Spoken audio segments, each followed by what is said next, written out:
ขอนอบน้อมแด่พระสัมมาสัมพุทธเจ้าพุทธสหูชอบได้โดยพระองค์เอง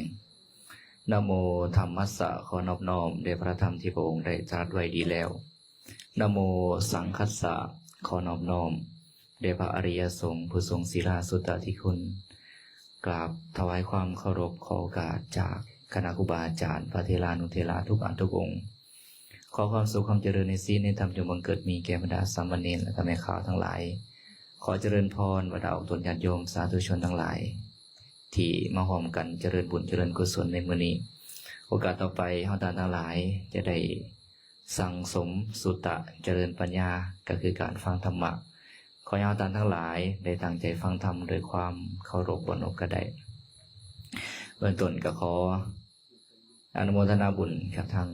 เจ้าภาพเนาะตามที่พระอาจารย์มาพรสวรรค์ได้อ่านรายสื่อไปก็มีครอบครัวคุณไสกิมวชิรพงษ์ผมโดยลูกหลานครอบครัวคุณแม่หลวนสิงห์สุวรรณผมโดยลูกหลานครอบครัวคุณสมเกียรติคุณพวงเพ็ญวชิรพงษ์ผมโดยลูกหลานและก็ญาติธรรมทุกท่านทุกคนที่มาร่วมบุญกุศลนำกันนะการทำบุญกฐินก็เป็นบุญพิเศษเป็นกาลทานบ่สามารถที่จะถวายได้ตลอดกาลมีกำหนดการหลังจากออกพรรษาเพียง1 เดือนเท่านั้นนะเพราะฉะนั้นก็จึงว่าเป็นกรณีพิเศษนะแล้วก็มีข้อจำกัดหลายอย่างเกี่ยวกับการถวายกฐินนะบ่ได้ทั่วไปเหมือนกับผ้าป่าหรือว่าบุญกุศลอื่นๆนะจุดประสงค์ก็หลักๆเลยก็เพื่อให้พระภิกขุผู้มีผ้าเก่าได้เปลี่ยนผ้าใหม่ดังนั้นต้นบัญญัติของกฐินนี่บัญญัติโดยความอนุเคราะห์โดยจิตอนุเคราะห์พระสัมมาสัมพุทธเจ้าเห็นพระภิกขุมีผ้าเปียกผ้าขาดนะก็เลยมีพุทธานุญาตให้มีการถวายผ้ากฐินหลังจากออกพรรษาแล้วภิกขุจะเดินทางไปจาริกตามสถานที่อื่นๆนะก็ต้องได้เปลี่ยนผ้าเปลี่ยนหยังบางเทื่อก็ผ้าขาดเดินทางไปมีงานมีหยังแล้วก็ตืมเข้าไปอีกนะก็ให้ได้เปลี่ยนผ้าเปลี่ยนหยังและก็เพื่อให้เกิดความสมัครสมานสามัคคีกันของคณะสงฆ์เมื่อถวายแล้วก็จะต้องเฮ็ดให้แล้วภายในมื้อนั้นก่อนอรุณขึ้นแล้วทุกๆองค์ที่อยู่ในวัดบ่ว่าจะเป็นพระเถระมหาเถระก็ต่างกันได้ช่วยกันคนคอยช่วยกันแต่ถ้าเป็นสมัยก่อนเนาะก็ต้องมีการตัดผ้ายิบผ้าย้อมผ้ากะผ้าแยนต่างๆทุกอย่างบ่ได้สะดวกสบายคือซุมื้อนี้ภิกขุสงฆ์ทั้งหลายก็จะได้สมัครสมานสามัคคีกันนะพระเถระก็ลงมาเฮ็ดช่วยกันถ้าหากว่าองค์ใดบ่มาเฮ็ดช่วยกันกับเป็นอาบัติอีกเด้ต้องอาบัติอีกดังนั้นบุญกฐินนี่ถือว่าได้บุญว่าแทบครบวงจรเนาะแต่ว่าครบวงจรหลักๆก็คือผ้าก็มีญาติโยมถามมาเนาะเมื่อวานนี้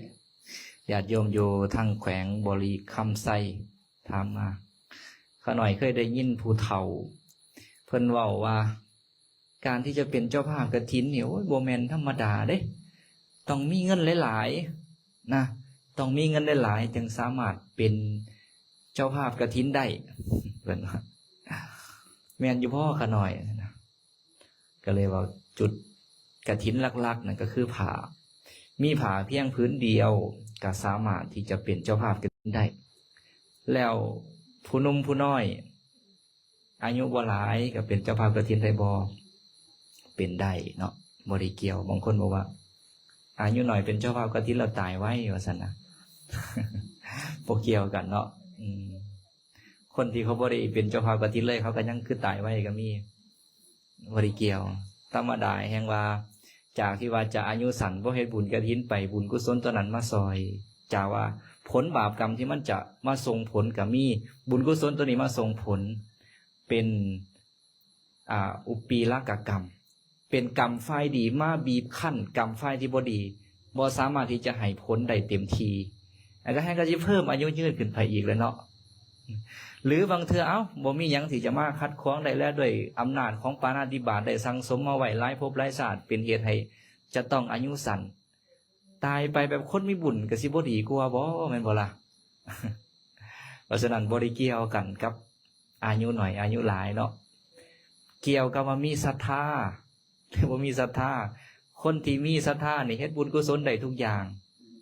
นะเฮ็ดบุญกุศลได้ทุกอย่างนะ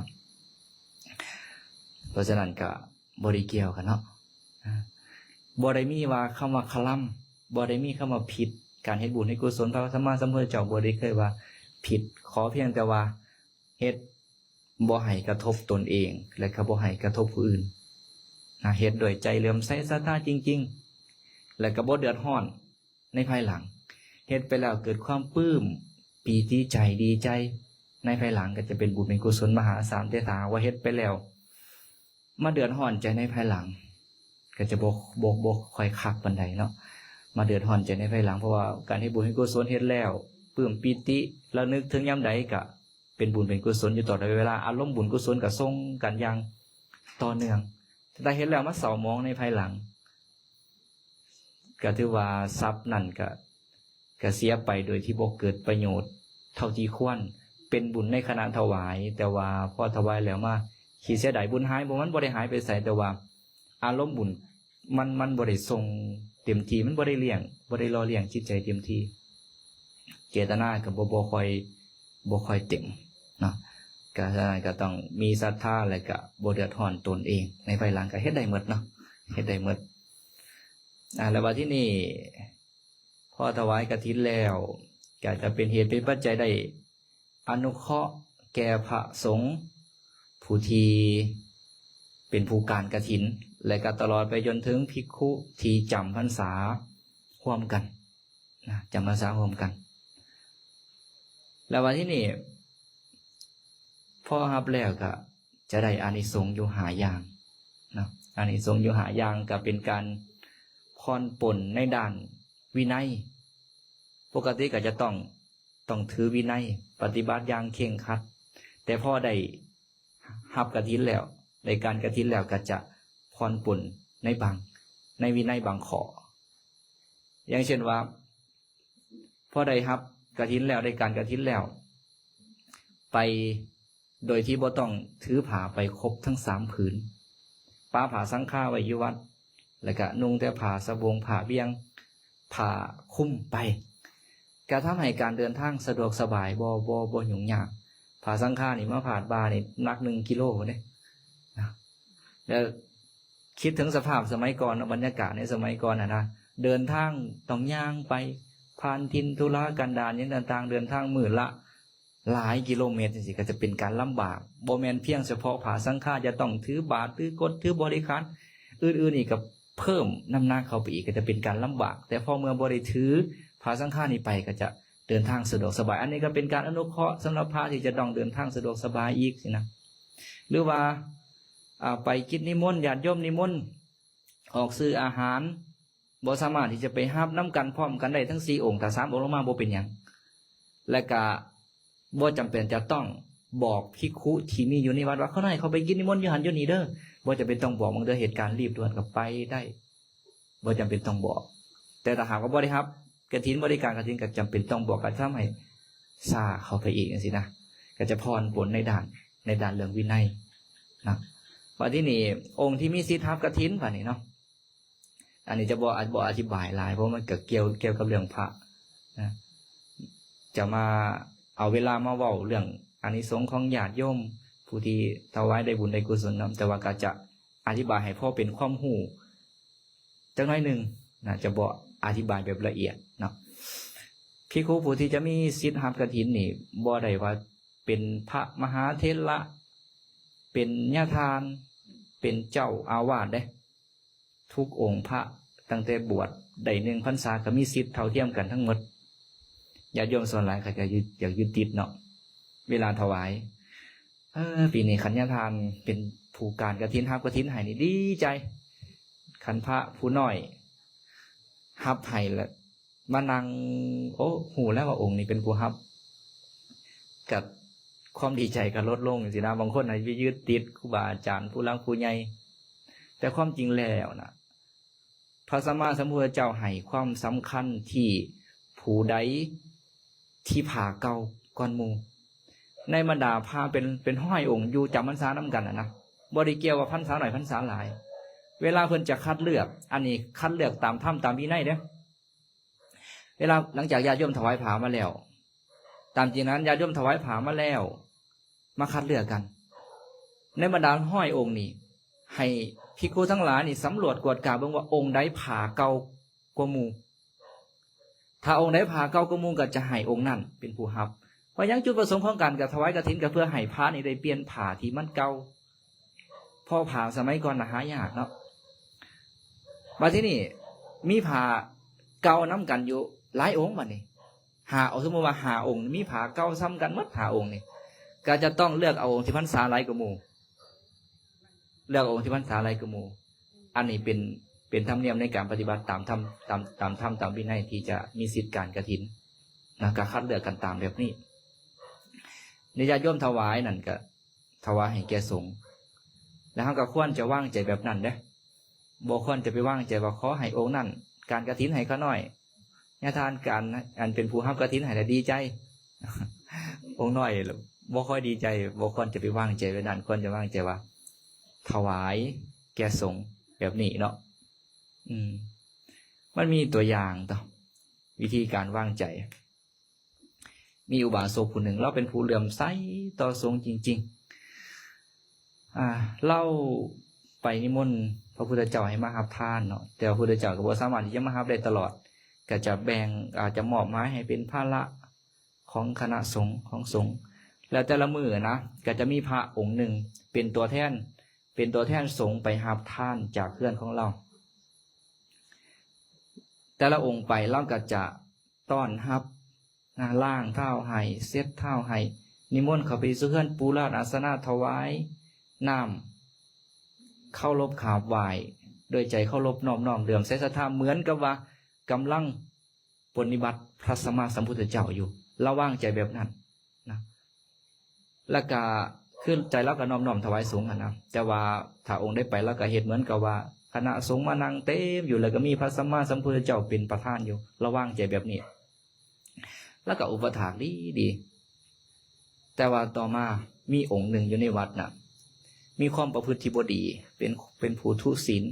แล้วอุบาสกผู้นี้แล้วก็หูเด้ แล้วก็หูว่าองค์นั้นเป็นผู้ประพฤติปฏิบัติบ่ดีเป็นผู้ทุศีลแต่ว่าตอนเช้านะพระองค์นั้นไปแล้วก็ต้อนรับอย่างดีเหมือนกับว่าต้อนรับพระสัมมาสัมพุทธเจ้าเลยเด้ต้อนรับอย่างดีนะต้อนรับอย่างดีแล้วก็ถวายทานพอตกตอนแรกมาภิกขุองค์นี้มีกิจธุระที่จะต้องกระทำก็เลยไปยืมอุปกรณ์เครื่องเอามาออกให้งานยันตานะไปยืมคาดนะไปยืมคาดจากอุบาสกผู้นั้นพอไปยืมคาดแล้วอุบาสกผู้นี้เล่าเฮ็ดจังได๋เราเอาตีนเคลียให้เราเอาตีนเคลียขาดให้คือให้โดยความบ่เคารพนะตีนเคลียขาดพระองค์นั้นก็เลยถามมื้อเช้านี่คือจังว่าเข้ารบกันดีแท้ตอนรับเหมือนกับว่าตอนรับพระสัมมาสัมพุทธเจ้าแต่ว่าถ้าตอนนี้มันคือเอาตีนเคลียให้มันคือต่างกันเนาะจากฝ่ามือจากหน้ามือเป็นหลังมือนะแล้วก็ถามมาที่นี่อุบาสกผู้นั้นก็ตอบว่าเมื่อเช้านี่ท่านพระอาจารย์ไปรับท่านอยู่เฮือนของขน่อยในนามเป็นตัวแทนสงฆ์ขน่อยเข้ารบต่อสงฆ์ในนามเป็นตัวแทนสงฆ์แต่ว่าตอนนี้พระอาจารย์มาในนามส่วนตัวของเราแต่ว่าความจริงแล้วเฮาก็บ่ควรที่จะไปเฮ็ดแบบอุบาสกผู้นั้นดอกในการที่บ่เข้ารบนะเพิ่นจะมีศีลหรือบ่มีศีลก็ยังอยู่ในเพศภาวะของความเป็นภิกขุอยู่แต่ว่าสิ่งที่เฮาควรเอาตัวอย่างเราก็คือต่อให้เราฮู้ว่า เป็นผู้ทุศีลแต่ว่าเราก็พอเราถวายทานน้อมแก่สงฆ์นะใส่ใจว่าเป็นตัวแทนสงฆ์เราก็ตั้งใจถวายทานว่างใจว่าถวายแก่สงฆ์แบบนั้นเนาะเอาบัดที่นี้มาเว้าเรื่องสำหรับญาติโยมเจ้าภาพเจ้าศรัทธาที่ผู้เป็นเจ้าภาพได้ถวายเนาะมีอานิสงส์จังใดนะอานิสงส์สำหรับเจ้าภาพอานิสงส์ของบุคคลผู้ถวายทานตัดไว้อยู่ในอย่างเช่นพระสูตรหนึ่งกินทัทสูตรบุคคลผู้ให้ผ่าชื่อว่าให้วรรณะคือผิวพรรณนะถวายผ่านี่ทำให้เป็นคนมีผิวพรรณงดงามเพราะว่าผ่านี่เป็นเครื่องประดับแต่งเติมเสริมห่างกายให้งดงามคนเปื่อยกายนี่เป็นสิ่งที่น่าเกลียดเนาะไปสู่ท่ามกลางชุมชนก็เป็นน่าเกลียดน่ารังเกียจบ่งดงามที่นี่ผ้านี่ก็ปกปิดห่างกายแล้วก็ประดับตกแต่งให้งดงามจากคนขี้ไล่พอใส่ชุดงามเข้าไปก็เป็นตะเบิงนะเหมือนกับว่างามจากคนที่ผิวพรรณงามอยู่แล้วประดับตกแต่งห่างกาย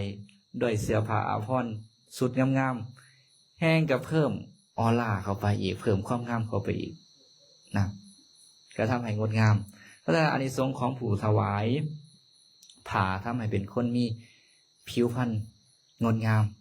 อันนี้ในกินทัทสูตรเก่าอะไรแบบนี้สารานิสงส์ผู้ถวายทานบัดนี้ตัดไว้อยู่ในทานานิสังสสูตรอังคุตรนิกายปัญจกนิบาตตัดได้ว่าอานิสงส์ของบุคคลผู้ถวายทานมีอยู่5อย่างนะ1ผู้ให้ทานยอมเป็นที่หักนะท่านนี่นะสามารถซื้อจิตใจคนอื่นได้นะทำให้เป็นที่หักได้สร้างมิตรได้เปลี่ยนจากศัตรูให้กลับมาเป็นมิตรได้ด้วยการให้ซอยเหลือกันนะให้อยู่เรื่อยๆก็เกิดความหักเนาะคู่ครองคือกันคันบ่มีสิ่ง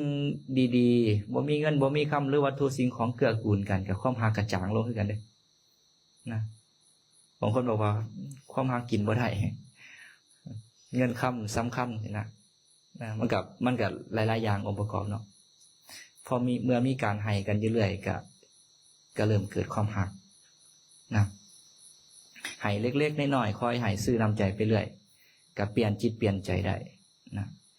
เดี๋ยวให้เป็นผู้มั่นให้อยู่ตลอดอยู่บนใดก็ให้ไปเรื่อยบ่ได้จำกัดจังซี่นะก็จะเป็นที่หักของมหาชนคนทั้งหลายเห็นก็หักบ่มีผู้ใดหักแพงคนขี้ทีดอกนะคนให้นี่มีชื่อเสียงส่วนคนขี้ทีนี่มีชื่อเสียต่างกันได้เนาะนะคนให้มีชื่อเสียงคนบ่ให้มีชื่อเสียโอ้ยยายอันนั้นนะขี้ทีก็ดอกนะขอยืมนั่นยืมนี่ก็บ่ได้นะขี้ทีพูดว่าขี้ทีอีหลีนะขี้ทีหอดคนไก่ตัวเจ้าของสินะผู้ใดก็บ่อยากเข้าใกล้ได้เนาะเพราะว่าคบคนขี้ทีเวลาเฮาลำบากเขาก็บ่สามารถที่จะช่วยเหลือเฮาได้เพราะเขาขี้ทีนะคบคนที่มีการให้ตลอดก็มีการช่วยเหลือเกื้อกูลอยู่ตลอดนะแล้วก็ผู้นำคือกันเนาะผู้รักผู้ใหญ่ผู้นำสามารถซื้อจิตซื้อใจลูกน้องได้ก็ด้วยการให้นั่นแหละนะให้อยู่เรื่อยๆซอยเหลือเกื้อกูลกันนี่แหละก็เกิดความหักแพงบ่จำเป็นต้องเว้าถึงมนุษย์สัตว์เดรัจฉานคือกันให้มันอยู่เรื่อยๆก็หักแพงยกตัวอย่างหมานะแม่นบ่จากหมาขี้ดื้อหมาจรจัดมีการให้เขาให้น้ำมันอยู่เรื่อยมันก็หักแพงผู้นั้นให้อยู่2-3เทื่อเห็นแล้วก็เริ่มจำได้แล้วบัดนี้แล้วก็บ่ลืมบุญคุณคนอีกได้หมาน่ะนะเขาผู้ใดให้มันอยู่ตลอดมันบ่ลืมเด้ผ่านไปหลายปีก็ยังบ่ลืมเห็นแล้วก็กระดิกหางใส่นะ สามารถเป็นที่ฮักได้นะการให้ทานสองสัตบุรุษยอมคบหาสัตบุรุษก็คือนักปราชญ์บัณฑิตยอมจะคบหาสมาคมกับคนผู้ที่ให้ทานเพราะว่าคนพาลเขาบ่ค่อยให้เด้บ่ค่อยให้ทานปานใดเพราะนั้นสัตบุรุษเวลาจะคบหาสมาคมกับผู้ใดก็จะนิยมคบหาสมาคมกับบุคคลผู้ให้ทานเพราะฉะนั้นผู้ที่มาวัดมาว่าอยู่ตลอดนะ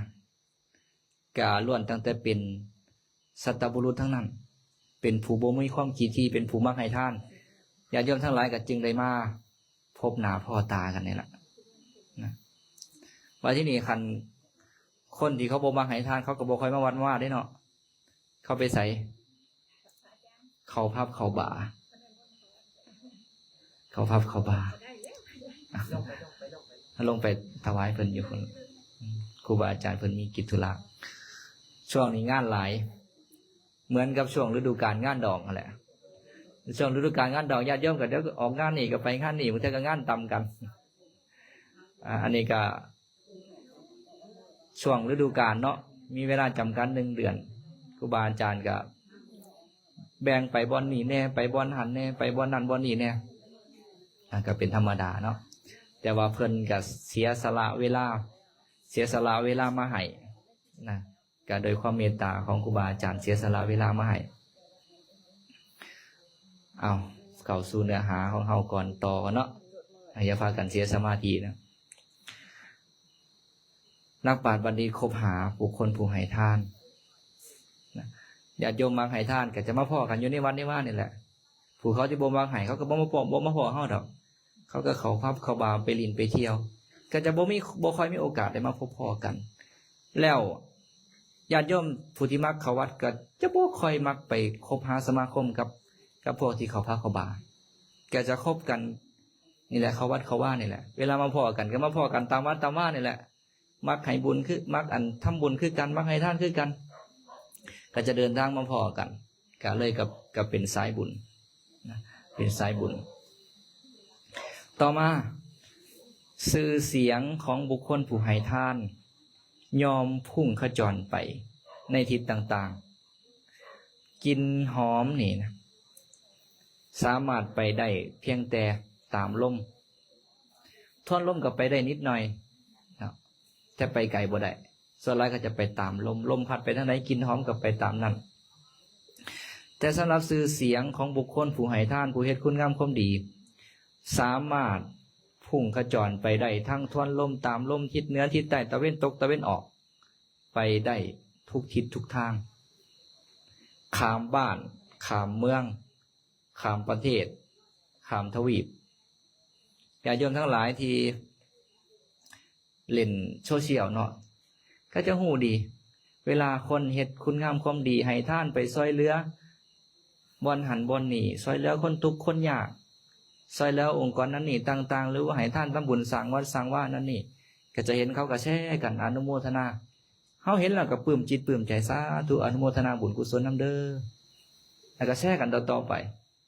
ทั้งที่เขาบางทีเขาก็บ่ฮู้จักเขาเด้แต่ว่าเห็นแล้วมันก็ปลื้มจิตปลื้มใจ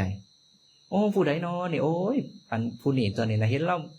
มักไปหันไปนี่เรื่อยเนาะนี่นะกระซื้อเสียงกับพุ่งขจรไปข้ามทวีปนะเฮ็ดคุณงามความดีอยู่ไสคนก็เห็นเมิดนะบัดที่นี่ไปไสก็ผู้ใดก็ฮู้จักได้บัดนี้เนาะนะผู้ใดก็ฮู้จักชื่อเสียงพุ่งขจรไปโอ้ผู้นั้นเราเป็นคนใจบุญได้เป็นเศรษฐีใจบุญสินะชื่อเสียงพุ่งขจรไปต่อมาข้อที่4 ผู้ให้ทานยอมบ่เหินห่างจากธรรมของคฤหัสถ์ก็คือการให้ทานรักษาศีลเจริญภาวนานั่นแหละก็จะบ่เหินห่างคฤหัสถ์ผู้ครองเรือนสิ่งที่ควรควรทำก็คืออย่างล่ะให้ทานรักษาศีลเจริญภาวนาก็จะให้บุญให้กุศลก็จะบ่เหินห่างจากธรรมที่คฤหัสถ์ควรเหตุควรทำหลังจากนั้นข้อที่5ผู้ให้ทานเมื่อละโลกนี้ไปแล้วยอมเข้าถึงสุคติโลกสวรรค์ตอนนี้เฮาก็อยู่สวรรค์เนาะอยู่สวรรค์แต่พอละโลกนี้ไปแล้ว ก็เข้าถึงสุคติโลกสวรรค์อีกผู้คนผู้ให้ทานเขาถึงสุคติโลกสวรรค์แล้วก็จะเสวยที่พระสมบัติได้รับความสุขอันเป็นทิพย์กะบ่เศร้าโศกบ่ลำบากนะอันนี้ในข้อนี้เนาะแล้วว่าที่นี่ในการให้ทานนี่เฮาควรให้ทานลักษณะแบบใดควรเฮ็ดควรทำแบบใดประกอบด้วยองค์หยังแน่นะบางคนนี่มีใจอยากให้ลาความตนีได้แต่ว่าองค์ประกอบในการให้นะบางเทื่อก็เฮ็ดบ่เพียบพร้อมนะบางเทื่อก็ให้โดยความบ่เคารพแน่บางเทื่อก็ฝากผู้อื่นไปให้แน่จังซี่นะก็บ่ครบองค์ประกอบถามว่าบ่ครบองค์ประกอบได้บุญบ่ได้บุญแต่ว่าก็จะได้บ่เต็มที่เวลาผลของทานที่จะให้ผลนะก็จะให้บ่ครบองค์ประกอบบ่ครบองค์ประกอบเฮาควรให้ทานแบบใดบัดนี้ควรให้ทานแบบบัณฑิตแบบสัตบุรุษเวลาผลของทานให้ผลจึงจะเป็นที่พออกพอใจอยู่ในสัพปริสทานสูตรพระเจ้าตรัสไว้สัตบุรุษให้ทานโดยฐานะหาประการเนาะหนึ่งให้ทานด้วยศรัทธาแบบให้ท่านแบบบ่ศรัทธาก็มีบ่ขน้อยก็มีคือกันก็คือบ่ค่อยเชื่อปานใดแต่ว่ามีคนชักชวนคิดบ่ได้ก็ให้ไปจังซี่นะอันนี้ก็บ่ได้ชื่อว่าให้ด้วยศรัทธาเด้เขามาชักชวนเขาไปบอกบุญบอกอยู่เรื่อยบางทีก็ตัดความรำคาญไปก็ให้ไปนะอันนี้ก็บ่ได้ชื่อว่าให้ด้วยศรัทธาแต่ว่าคนที่บ่มีผู้ใดชักชวนเห็นประโยชน์ของผลทานที่จะได้เกิดความเหลื่อมใสแล้วก็ให้ทานอันนี้ให้ทานโดยศรัทธาเนาะมีความเชื่อเรื่องกรรมและผลของกรรมให้ไปโดยศรัทธาผลตัวนี้เป็นจังไดหลังจากลาโลกนี้ไปแล้วยอมเข้าถึงสุคติโลกสวรรค์ถ้าหากว่าหมดบุญจากสวรรค์กลับมาเกิดเป็นมนุษย์หรือว่าในสถานที่ใดๆก็ตามเมื่อผลทานตัวนี้ให้ผลยอมเป็นเหตุเป็นปัจจัยให้ได้โภคทรัพย์สมบัติ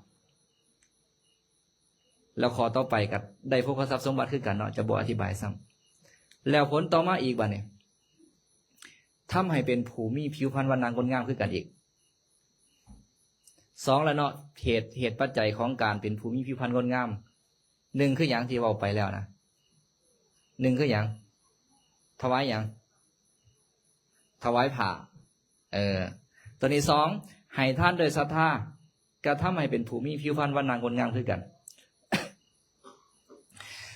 เพียงแต่ว่าให้นี่นะคนที่ให้โดยศรัทธาจริงๆนะสังเกตเบิ่งเนาะตอนกำลังประกอบพิธีตอนกำลังกล่าวคำถวายตอนกำลังถวายตอนที่ถวายแล้วผิวพรรณผ่องใสคนผิวดำกับผ่องใสคือกันเนาะผ่องใสมาจากหน้าตาที่เอิบอิ่มปลื้มปีติใจแสดงออกมาทั้งสีหน้าเอิบอิ่มใจปลื้มปีติใจที่ได้ทำบุญที่ได้ให้ทานนะอันนี้เพียงแต่ในปัจจุบันเด้ก็ยังทรงผลให้เป็นผู้ผิวพรรณวันณะงดงามตัวนี้งดงามมาจากรัศมีของบุญกุศลแสดงออกมาทั้งสีหน้าโดยความเอิบอิ่มปลื้มปีติใจผิวพรรณวันณะงดงาม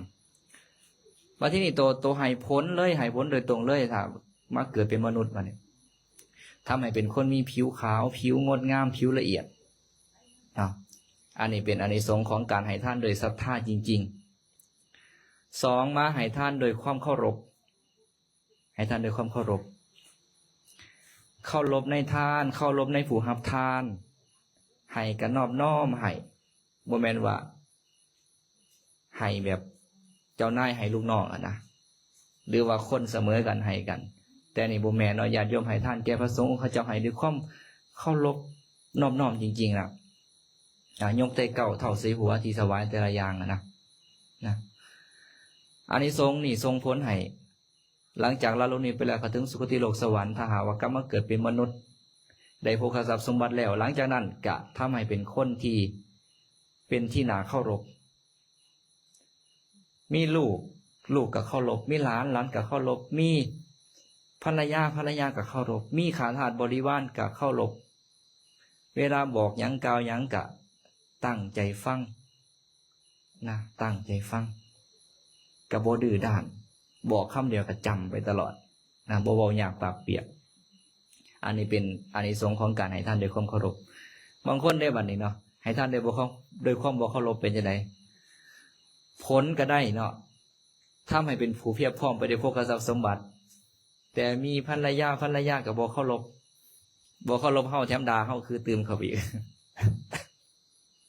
มีลูกกับบ่เคารพนะลูกกับบ่เคารพดื้อเว้าอยากปากเปียกมีขาทาสบริวารกับบ่เคารพบอกกับบ่ค่อยเชื่อฟังนะเห็นบ่ผลของมันเพราะฉะนั้นคนให้ท่านด้วยความเคารพเนาะต่อมาบัดนี้ให้ท่านตามการให้ท่านตามการคือแบบนี้ที่เฮาให้ท่านเลยนะออกพรรษาเป็นฤดูกาลกฐินเฮาก็ให้ท่านตามการแบบนี้ชื่อว่าให้ท่านตามการเนี่ยนะเวลาเห็นคนทุกข์ยากลำบากบ้านถือไฟใหม่สิเฮือนถือไฟใหม่ตอนนั้นเขาต้องการทุกสิ่งทุกอย่างเลยเป็นช่วงเวลาที่เขาทุกอย่างลำบากที่สุดต้องการความช่วยเหลือที่สุดเฮาก็ไปให้ตอนนั้นก็ชื่อว่าให้ท่านตามการ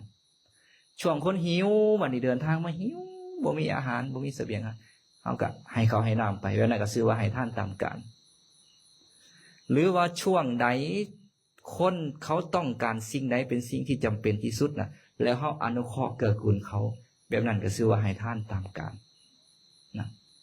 ก่อนเข้าพรรษานิยมถวายหยังผ้าอาบน้ำฝนก็ชื่อว่าให้ท่านตามการออกพรรษานิยมถวายกฐินก็ชื่อว่าให้ท่านตามการนะ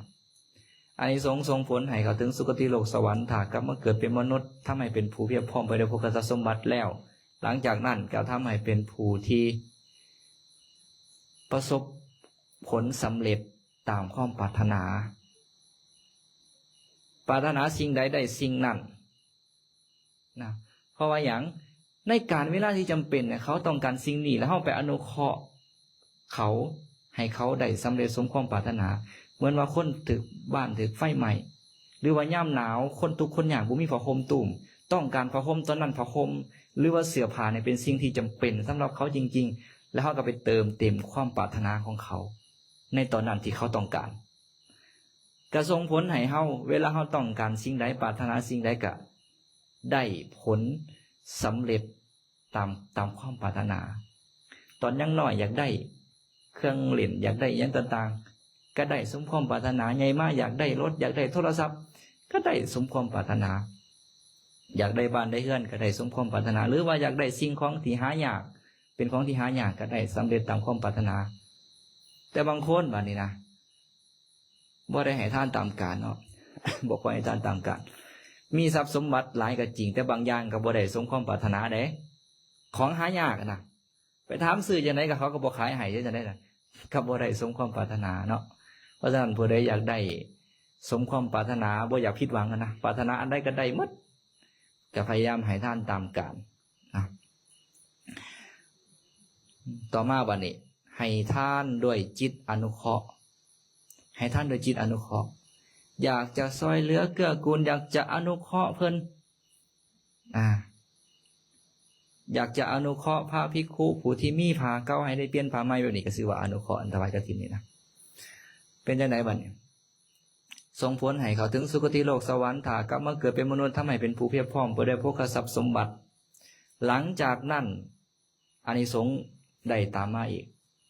ทำให้เป็นผู้จิตใจนอบน้อมไปในการบริโภคกามคุณหาที่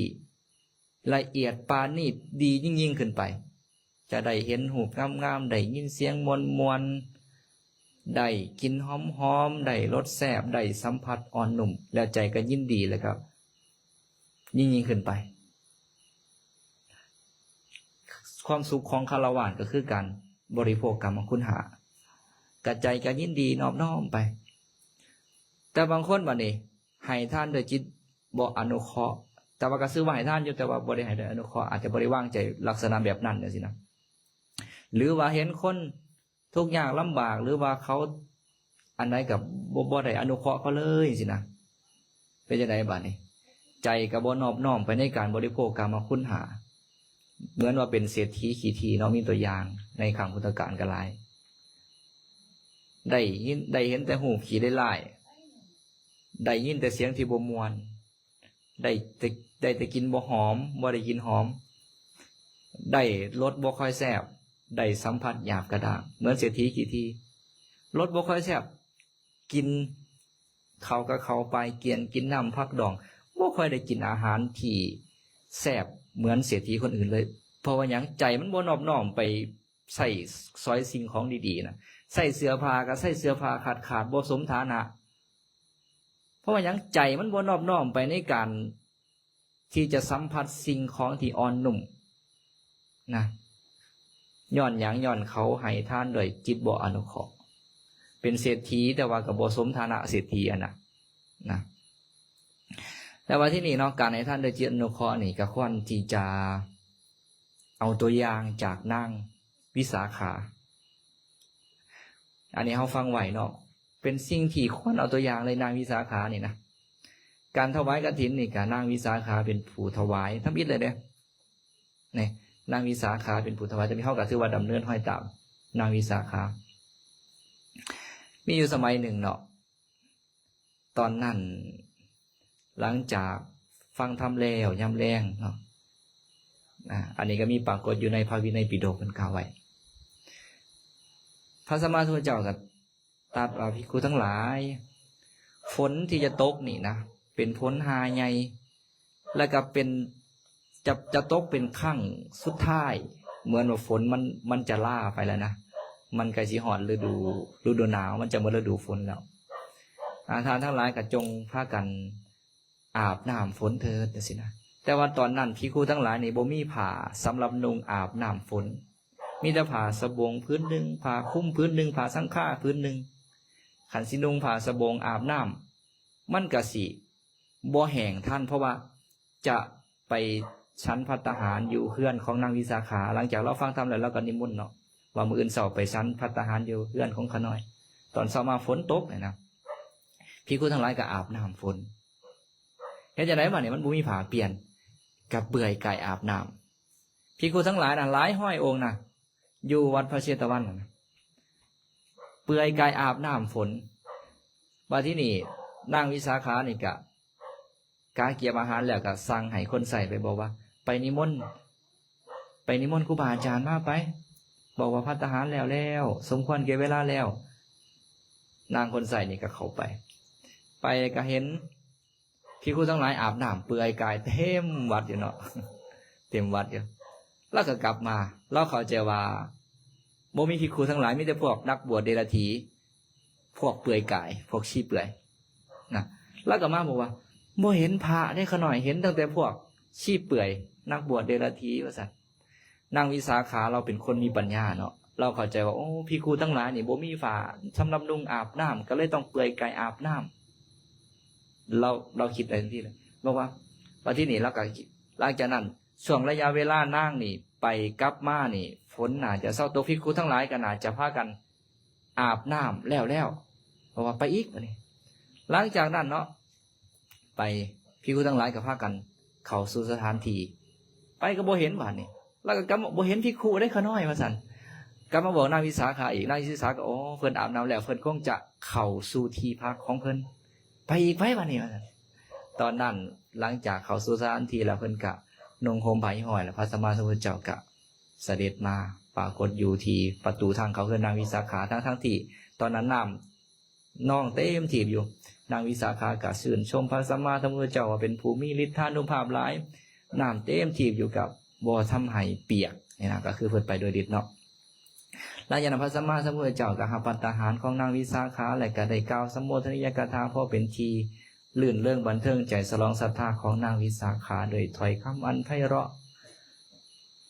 วิจิตรพิสดารนางวิสาขาก็เกิดความปลื้มปีติดีอกดีใจ หลังจากนั้นก็เลยขอพรจากพระสัมมาสัมพุทธเจ้าว่าข้าน้อยขอพรจากพระองค์พระพุทธเจ้ากะตรัสว่าเฮาเลิกให้พรแล้วนะเฮาเลิกให้พรแล้วนางวิสาขาก็บอกว่าข้าน้อยขอพรนี่บ่ได้ขอพรที่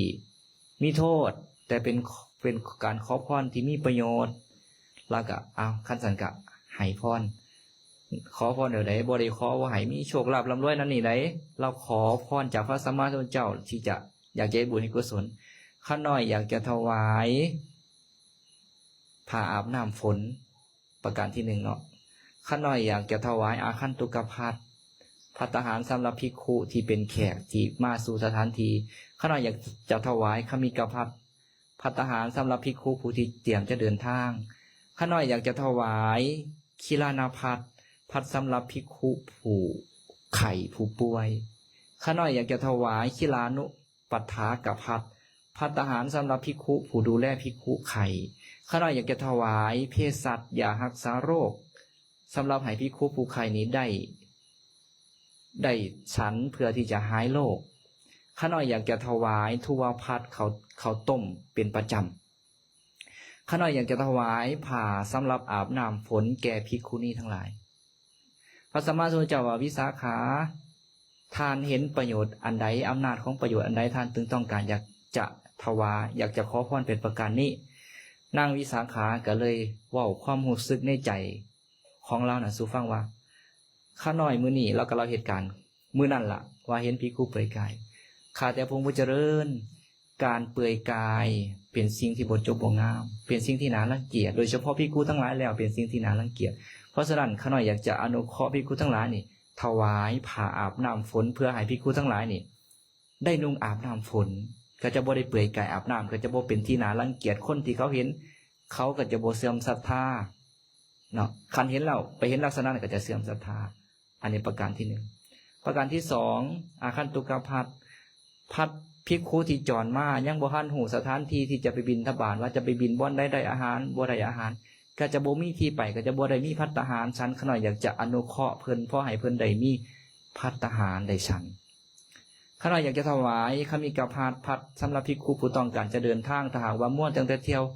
แสวงหาอาหารบิณฑบาตก็จะล่าซ่าก็จะไปบ่ท่านหมู่เกียนหรือว่าไปฮอดสถานที่ก็จะค่ำก็จะเป็นการลำบากแก่เพิ่นถ้าหากว่าเขาได้ถวายขมิกภัตเพิ่นมีภัตตาหารมีเสบียงสำหรับเดินทางแล้วเพิ่นก็จะเดินทางตั้งแต่เช้าก็จะบ่แดดร้อนจะไปท่านหมู่เกียนจะไปฮอดสถานที่บ่ค่ำก็จะบ่เป็นการลำบากแก่เพิ่นข้าน้อยอยากจะถวายคิลานาภัตสำหรับภิกขุผู้ไข้ภิกขุผู้ไข้ถ้าหากว่าบ่ได้อาหารที่เป็นสัพพยะโลกที่เป็นอยู่ก็จะนักขึ้นไปอีกหรืออาจจะถึงแก่มรณภาพได้แต่ถ้าหากว่าได้ภัตตาหารที่เหมาะควรแก่เพิ่นแล้วเพิ่นก็จะโลกกับเบาบางลงหรือบ่ถึงขั้นมรณภาพถวายแก่ภิกขุผู้ดูแลอุปถากภิกขุผู้ไข้ยังจะต้องไปแสวงอาหารหรือว่านำภัตตาหารมาให้ภิกขุผู้ไข้ก็จะเป็นการลำบากก็อยากจะเกื้อกูลแก่เพิ่นข้าน้อยอยากจะถวายข้าวต้มตลอดข้าวยาคูนี่ตลอดเพราะว่าพระองค์ได้ตรัสอานิสงส์ของข้าวยาคูหรือว่าข้าวต้มนั้น10ประการข้าน้อยเห็นก็เลยอยากถวายข้าน้อยอยากถวายยารักษาโรคเพื่อให้ภิกขุนี่ได้ฉันแล้วก็โรคบรรเทาหรือว่าบ่ถึงแก่มรณภาพเพื่ออนุเคราะห์ภิกขุทั้งหลายเมื่อเวลาป่วยนักก็จะได้บรรเทาข้าน้อยอยากจะถวายผ้าสำหรับอาบน้ำฝนแก่นางภิกขุณีเพราะว่าภิกขุณีทั้งหลายลงไปอาบน้ำแล้วก็เปลือยกายอาบน้ำร่วมกับพวกหญิงแพทย์สยาอยู่ที่แม่น้ำอาจิราวดีพวกหญิงแพทย์สยาเห็นแล้วก็พากันเว้าให้เว้าแซวภิกขุณีทั้งหลายว่าคุณแม่ทั้งหลายพวกท่านทั้งหลายนี่เบิ่งแล้วก็ยังหนุ่มยังสาวอยู่เป็นหยังท่านทั้งหลายคือมาบวชท่านทั้งหลายคือบ่บริโภคกามคุณหายอิ่มน้ำสำราญแล้วเพราะอายุแก่ไปแล้วท่านทั้งหลายก็จังคอยมาบวชแบบนี้ท่านทั้งหลายก็จะบ่เสียประโยชน์ทั้งสองประโยชน์ทั้งโลกก็ได้ประโยชน์ทั้งธรรมท่านทั้งหลายก็ได้ตอนนี้ท่านมาบวชตอนหนุ่มนี่สินะภิกษุณีทั้งหลายเมื่อเห็นหญิงแพทย์สยามเว้าแซ่บว่าซั่นก็เกิดความเขินอายก็อยากจะอนุเคราะห์ภิกษุณีทั้งหลายอันนี้เป็นจิตใจที่ประเสริฐของนางวิสาขานะหลังจากนั้นแล้วก็ว่าพระสัมมาสัมพุทธเจ้าก็ว่าเจ้าเห็นประโยชน์อันใดจากการถวายทานเป็นประการนี้แล้วก็บอกว่าข้าแต่พระองค์ผู้เจริญเวลาออกพรรษา ภิกษุทั้งหลายก็จะมาเฝ้าพระสัมมาสัมพุทธเจ้าแล้วก็แจ้งบอกว่าองค์นั้นมรณภาพไปแล้วขน้อยพระสัมมาสัมพุทธเจ้ากับพยากรณ์ว่าโอ้องค์นั้นเพิ่นได้เป็นพระโสดาบันพระสกทาคามีอนาคามีหรือว่าเป็นพระอรหันต์แล้วขน้อยก็จะเข้าไปหาภิกขุว่าท่านพระอาจารย์องค์นั้นที่เพิ่นมรณภาพไปแล้วนะเพิ่นเคยมาเมืองสาวัตถีบ่เคยมาข้าน้อยก็จะเขาจะได้เลยว่าท่านพระอาจารย์ที่เพิ่นมรณภาพไปนั่นเพิ่นมาเพิ่นก็คงจะได้รับผ้าอาบน้ำฝนของข้าน้อยได้อาคันตุกภัทของข้าน้อยได้ขมิกภัทของข้าน้อยได้คิลานาภัทของข้าน้อยได้คิลานะปัฏฐากภัทของข้าน้อยได้ยารักษาโรคของข้าน้อยได้ชั้นข้าวต้มของข้าน้อยหรือว่าภิกขุณีทั้งหลายก็ได้ผ้าอาบน้ำฝนของข้าน้อยเมื่อข้าน้อยได้ยินได้ทราบข่าวเช่นนั้นว่าข้าน้อยได้ถวายท่านแก่เพิ่นข้าน้อยก็จะเกิดความปลื้มปีติใจเมื่อเกิดความปลื้มปีติใจข้าน้อยก็จะมีความสุขเมื่อใจของข้าน้อยมีความสุขกายของข้าน้อยก็จะสงบพอเมื่อกายสงบแล้วสมาธิของบุคคลผู้มีความสุขความสงบสมาธิก็จะตั้งมั่นหลังจากนั้นก็จะเลื่อนบุญจะเลื่อนกุศลไปเรื่อยๆเนาะแล้วก็ไล่ตามลำดับนะว่าเมื่อมันมีเกิดเหตุอันนี้สมาธิตั้งมั่นแล้วเราก็จะชื่อว่าได้อบรมอินทรีย์ได้ประพฤติปฏิบัติธรรมเราก็จะมีความสุขยิ่งขึ้นไปอันนี้เป็นความคิดของนางวิสาขาเลยเวลาเฮาไปถวายนั่นถวายนี่เนาะโอ้อันนี้ก็ของข้าน้อยตัวนี่เห็นแล้วก็ปลื้มจิตปลื้มใจว่าอันนี้ก็ของข้าน้อยได้ถวายไว้อันนี้ข้าน้อยก็ได้ห่วมเมื่อเห็นอยู่ตลอดพ้นท่านของเจ้าของที่ได้ถวายท่านตลอดนะก็จะเกิดความปลื้มปีติใจเนาะอย่างเช่นยกตัวอย่างโยมเมต่อยนะถ้าเนี่ยไปมหาบุญนี่ก็จะเห็นกันคือว่าได้ติดตามอุปถัมภ์ประถาพระอาจารย์นพสวรรค์มาตั้งหลายเติบเนาะก่อนนั้นก็มีความปรารภว่าอยากจะถวายดินสร้างวัดแต่สุดท้ายก็มีอุปสรรคก็บ่ได้ถวายว่าสุดท้ายก็ตามมาถวายอีหยังถวายตู้พระไตรปิฎกถวายอัตถกถาได้ร่วมสร้างวัดนั่นนี่สุดท้ายก็ตามมาได้ถวายผ้ากฐินทางอาตมาภาพก็ได้ถวายพระไตรปิฎกพร้อมกันกับอาจารย์นพสวรรค์ได้ร่วมเอาไฟฟ้าเข้าวัด100,000 บาทแล้วก็บุญกุศลอื่นๆอีกอันนี้ยกตัวอย่างเนาะแล้วก็ญาติโยมทานอื่นๆคือกันที่เป็นผู้มักให้ทานนะไปเห็นแล้วก็โอ้อันนี้ข้าน้อยก็ได้ถวายอันนี้ข้าน้อยถวายเห็นแล้วก็จะเกิดความปลื้มปิติใจเหมือนนางวิสาขานี่นะเรามักให้ทานอุปถัมภ์บำรุงพระสงฆ์องค์ข้าเจ้าอยู่ตลอดพอเราได้ทราบข่าวแบบนั้นนะโอ้ยองค์นี้ก็ได้รับทานของข้าน้อยเนาะองค์นั้นเป็นพระอรหันต์ในมรณภาพไปแล้วก็เคยมาเมืองสาวัตถีเคยได้รับทานของข้าน้อยได้ยินอยู่ตลอดปลื้มปิติใจอยู่ตลอดนะอันนี้เข้าคนเอาตัวอย่างเนาะเอาประการสุดท้ายวันนี้บอกให้มันจบจริงๆก็กินเวลาไปหลายเนาะขออภัยครูบาอาจารย์ขอสุดท้ายให้ท่านบ่กระทบตนเองบ่กระทบผู้อื่น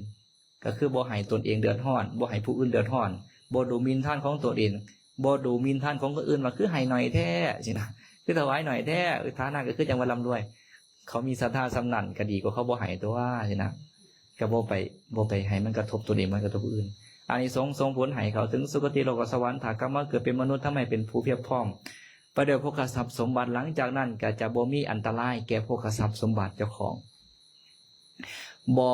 ถือพระราชายึดเอาบ่ถือภูมิอำนาจยึดเอาบ่ถือไฟไหม้บ่ถือน้ำท่วมบ่ถือผู้บ่หวังดีมาเฮ็ดให้ชิบหายบ่ถือลูกเต้าทายาทมาเฮ็ดให้ชิบหายทรัพย์สมบัติที่หามาไหนก็ยังคงอยู่เพราะว่าให้ท่านบ่กระทบตนเองบ่กระทบผู้อื่นทรัพย์สมบัติก็หามาได้เท่าใดก็ยังรักษาอยู่แต่ถ้าให้ท่านกระทบตนเองกระทบผู้อื่นกันนั่นแหละหามาได้เท่าใดก็มืดไปมีเหตุให้มืดไปและก็การเป็นผู้ขี้ลักผิดศีลข้อ2นี่ก็เช่นเดียวกันไปคดไปโกงหรือไปลักเอาของคนอื่นหาทรัพย์มาได้ส่ำใดก็มีเหตุให้เสียไปเนาะอันนี้ก็อานิสงส์ของสำหรับญาติโยมผู้ทำบุญถวายทานได้อานิสงส์หาประการและก็การเฮ็ดทานทำบุญก็ควรจะเฮ็ดโดยลักษณะนี้ให้ท่านโดยศรัทธาให้ท่านโดยความเคารพให้ท่าน ตามการให้ท่านโดยจิตอนุเคราะห์ให้ท่านบ่กระทบตนเองบ่กระทบผู้อื่นและก็ในพระสูตรอื่นก็จะมีกล่าวไว้ให้ท่านโดยความเคารพแน่โดยนอบน้อมแน่โดยมือของตนเองแน่เสื้อกรรมและผลของกรรมและให้ท่านแน่ก็จะมีหลายข้อก็พยายามเฮ็ดให้มันครบสมบูรณ์บริบูรณ์ทุกๆข้อเวลาผลที่ใดก็จะเป็นที่พอใจเป็นที่ปลื้มปีติใจเนาะเอากาสมควรแก่เวลากะขออนุโมทนาบุญกับคณะญาติโยมทุกท่านทุกคนมื้อนี้จากหลายบ้านเนาะมาร่วมกันจากทั้งในเมืองแน่จากญาติโยมทั้งพ้นสิมแน่และก็บ้านอื่นๆแน่ที่มาร่วมฟังเทศน์ฟังธรรมในมื้อนี้ก็ขอบุญกุศลที่เฮาทานทั้งหลายได้เฮ็ดได้กระทำจงเป็นเหตุเป็นปัจจัยให้เฮาทานทั้งหลายมีความสุขกายสุขใจครอบครัวอยู่เย็นเป็นสุขประกอบสัมมาอาชีพก็ขอให้เจริญรุ่งเรืองบ่มีอุปสรรคขัดข้องปรารถนาสิ่งใดก็ขอให้ได้สำเร็จตามความมุ่งมั่นปรารถนาทุกสิ่งทุกประการแล้วอานิสงส์ที่เกิดขึ้นจากการที่เฮาทานทั้งหลายได้ฟังธรรมนี้จงเป็นเหตุเป็นปัจจัยให้เฮาทานทั้งหลายมีสติมีปัญญาสามารถหูแจ้งแทงตลอดในสัจธรรมคำสอนของพระสัมมาสัมพุทธเจ้าจนเป็นเหตุเป็นปัจจัย